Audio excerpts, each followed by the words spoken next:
சொன்னால் ரசூலுல்லாவுடைய சந்தோஷம் ரெட்டிப்பாக்கும். அம்ருக்கு மட்டும்தான் அந்த ஆரோக்கியம் கிடைக்கணுமா?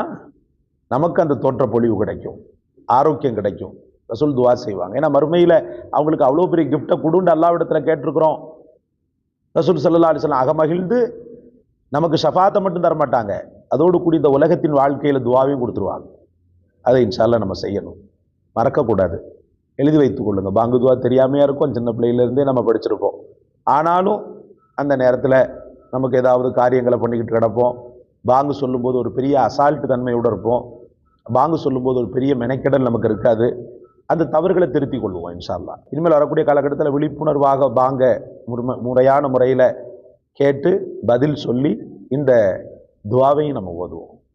தோற்றப்பொழிவோடு அழகோடு நம்ம வாழ்வோம். அல்லாஹ் ரஹ்மத் செய்வானாக. இந்த காணொளி உங்களுக்கு பிடிச்சிருந்தா லைக் செய்யுங்க, ஷேர் செய்யுங்க. ஏதாவது சந்தேகம் இருந்தால் கமெண்ட்